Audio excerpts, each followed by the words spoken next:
पहला पाठ पढ़ेंगे। इस हमारे पहले पाठ का नाम है कौन, जिसमें हमारी प्रकृति के बारे में बताया गया है कि हमारी प्रकृति हमारे लिए कितनी महत्वपूर्ण है, लेकिन फिर भी हम उसे प्रदूषण द्वारा उससे प्रदूषित करते रहते हैं। अपने स्वार्थ के लिए हम उसे कितना नुकसान पहुंचाते हैं, फिर भी वो हमारे लिए कार्य करती रहती है। इस कविता के रचयिता हैं बाल स्वरूप राही। देखिए बच्चों, इस कविता में कवि कहना चाहते हैं कि अपने आराम के लिए तो सभी लोग प्रयास करते हैं, लेकिन प्रकृति ऐसी है जो हमें आराम देने के लिए हम उसे कितना भी नुकसान पहुंचाते हैं, फिर भी वो हमारे लिए कार्य करती रहती है। ऐसा नहीं है कि हम उसे नुकसान पहुंचाते हैं और वो अपना कार्य करना बंद कर देती है। सूरज अपने समय से ही निकलता है और चांद अपने समय से ही निकलता है, सूरज अपने समय से ही डूबता है, लेकिन ये है कि अगर हम उसको दिन प्रतिदिन हानि पहुंचाते जाएंगे तो उसकी क्षति से हमारा नुकसान जरूर होगा। तो आइए हम कविता स्टार्ट करते हैं। अगर न होता चांद रात में हमको दिशा दिखाता कौन, अगर न होता सूरज दिन में दिन को सोने सा चमकाता कौन। यहाँ कवि कहना चाहते हैं कि यदि रात में चांद नहीं होता तो हमें रात के अंधेरे में रास्ता कौन दिखाता। चांद ऐसा है जो अपने प्रकाश से हमको रात के अंधेरे में भी रास्ता दिखाता है। अगली लाइन में कवि कह रहे हैं कि अगर सूरज नहीं होता तो दिन को सोने सा कौन चमकाता है। आपने देखा होगा जब धूप की रोशनी होती है तो दिन जो है पीला पीला चमकता है। कहने का मतलब ये नहीं है कि सोना ही बना देता है, नहीं, मतलब पीला पीला जो दिन है हमारा, रोशनी जो है पीली होती है। इसलिए कवि कह रहे हैं कि दिन को सूरज अगर नहीं होता तो सोने सा कौन चमकाता। तो सूर्य जो है, सूर्य और चांद दोनों एक दिन में और एक रात में हमें रोशनी प्रदान करके हमें रास्ता दिखाते हैं। हमारी अगली लाइन है, अगर न होती निर्मल नदियां जग की प्यास बुझाता कौन। अगर संसार में यदि प्रकृति ने हमें नदियां नहीं दी होती, पावन नदियां, निर्मल यानी पावन नदियां नहीं दी होती, जग की प्यास बुझाता कौन। जग यानी संसार, यानी इस पूरे विश्व में यदि पानी नहीं होता तो सोचिए ना ही पेड़ पौधे होती और ना ही हम लोग और ना ही जीव जंतुओं की कल्पना की जा सकती है, क्योंकि बिना पानी के आप पृथ्वी पे जीवन संभव नहीं समझ सकते। अगर न होते पर्वत मीठे झरने भला बहाता कौन। और यदि पर्वत नहीं होते यानी पहाड़ नहीं होते तो जो झरने होते हैं वो पहाड़ों से ही गिरते हैं, ना कि जमीन पे। पहाड़ों से गिरते हैं तभी उनका नाम झरना पड़ा हुआ है। अगर पर्वत नहीं होते तो भला हमें झरने की सुंदरता देखने को कहाँ मिलती। तो प्रकृति का ये भी एक तोहफा बहुत ही अनमोल है जो हमारे लिए बहुत महत्वपूर्ण है। अगर न होते पेड़ भला फिर हरियाली फैलाता कौन। अगली जो हमारे लिए प्रकृति का जो तोहफा है वो पेड़ पौधे हैं। बच्चों, आप लोगों को तो पता ही है कि पेड़ पौधे हमारे लिए कितने उपयोगी हैं। वो हमारे लिए ईंधन, कागज इत्यादि बनाने के काम में भी आते हैं, फर्नीचर्स, और उससे हमें जीने के लिए सबसे महत्वपूर्ण चीज ऑक्सीजन मिलती है। अगर ये सब नहीं होते और हरियाली नहीं होती तो बारिश भी नहीं होती। तो पेड़ जो है बहुत ही महत्वपूर्ण है। अगर पेड़ नहीं होते तो ये सब कौन करता, हरियाली भी नहीं होती। अगर ना होते फूल बताओ खिलखिल कर मुस्काता कौन। अगली कविता में कवि कह रहे हैं, अगली लाइन में कवि कह रहे हैं कि अगर फूल नहीं होते तो खिलखिल कर मुस्काता कौन। फूल हमें ये शिक्षा देते हैं कि आप किसी भी परिस्थिति में रहें। फूल अक्सर कांटों के भी बीच में रह के बहुत ही ज्यादा खिलते हैं और महकते हैं, अपनी खुशबू से सबको प्रसन्न करते हैं। तो इस लाइन के माध्यम से कवि कहते हैं कि आप फूलों से खिलखिल कर मुस्कुराना सीखिए। फूल हमें यही शिक्षा देते हैं कि आप किसी भी परिस्थिति में रहिए लेकिन हमेशा मुस्कुराते रहिए। अगर न होते बादल नभ में इंद्रधनुष रच पाता कौन। बादलों की सहायता से नभ में यानी आकाश में इंद्रधनुष बनता है। आप वहां पे जाके पेन और पेंसिल लेके नहीं बना सकते, वो काम बादलों का होता है। अगर न होते हम तो बोलो ये सब प्रश्न उठाता कौन। यानी यहाँ पे बच्चों के लिए ये लाइन है कि अगर हम ना होते तो ये सब प्रश्न उठाता कौन। तो अभी तक आपने पढ़ा, जितना कुछ पढ़ा, चांद, सूरज, पर्वत, नदियां, ये सारी चीजें प्रकृति का हमारे लिए एक अनमोल तोहफा है। इसे हमें नुकसान नहीं पहुंचाना चाहिए। बच्चों, जितना कम हो सके उतना कम वाहन का प्रयोग करना चाहिए। कचरा जो है उसे हमेशा कूड़ेदान में ही डालना चाहिए। पेड़ पौधे लगाने चाहिए। इससे आप अपनी प्रकृति को जो है सेफ रख सकते हैं। बच्चों, प्रश्न उत्तर हम अभी आपको कॉपी पे लिखित कार्य समझाएंगे। पहले आप पुस्तक का अभ्यास कार्य समझ लीजिए। आपकी पुस्तक में है कविता की पंक्तियां पूरी करिए। ये अभ्यास कार्य है। अगर ना होते पेड़ भला, तो इसमें आपको क्या फिल करना है? आपने अभी अभी कविता पढ़ी, इसके हिसाब से आपको अगर ना होते पेड़ भला,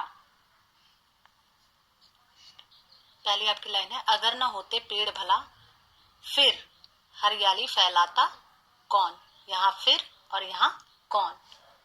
फिर है यहाँ पे दूसरी लाइन, अगर न होते फूल बताओ, खिल खिल कर मुस्काता कौन। यहाँ अगर होगा फिल और यहाँ खिल।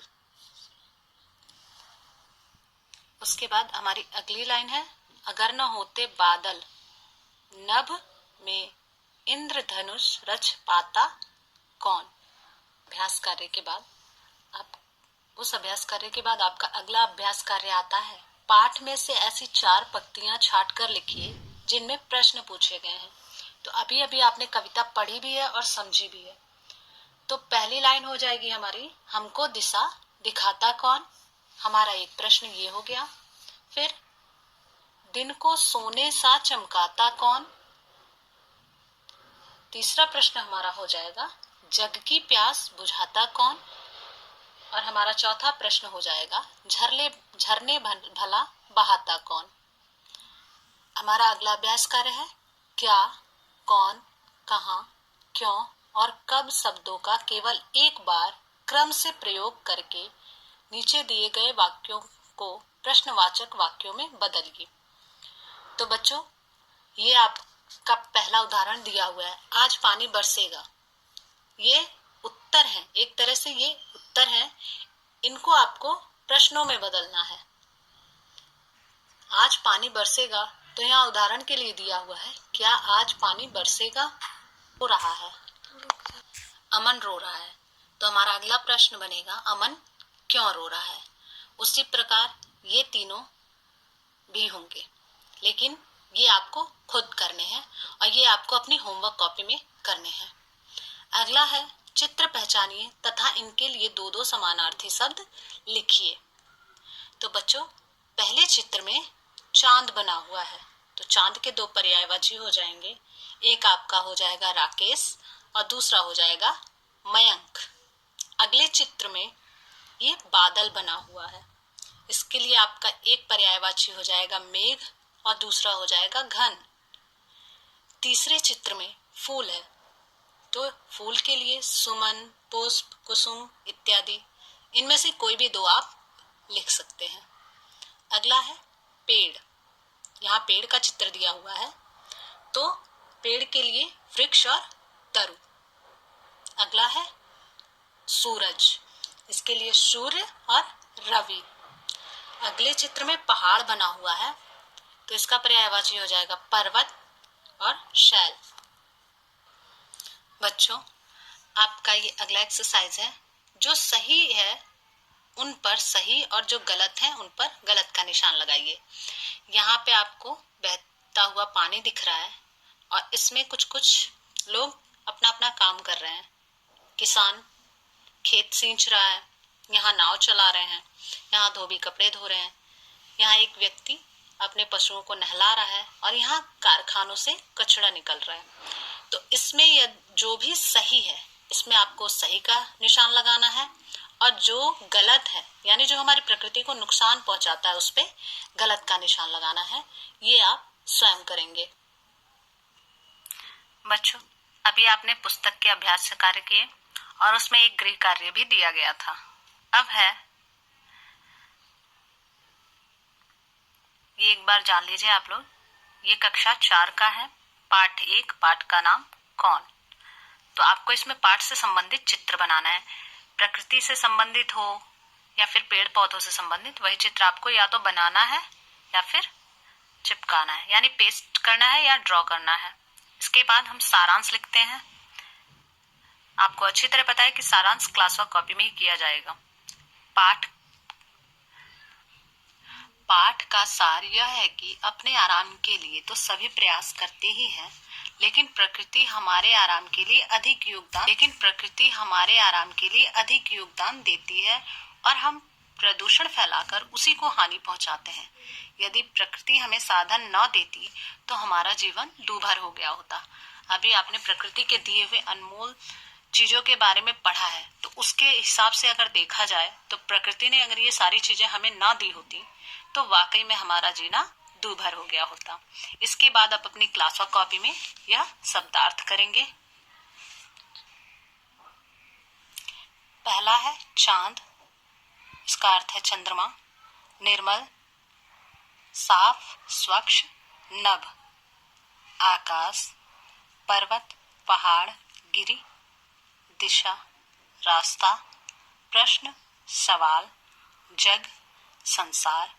हरियाली, हरापन या हरा रंग। इंद्रधनुष, बारिश के मौसम में 7 रंगों से आसमान में बनने वाली धनुष की आकृति।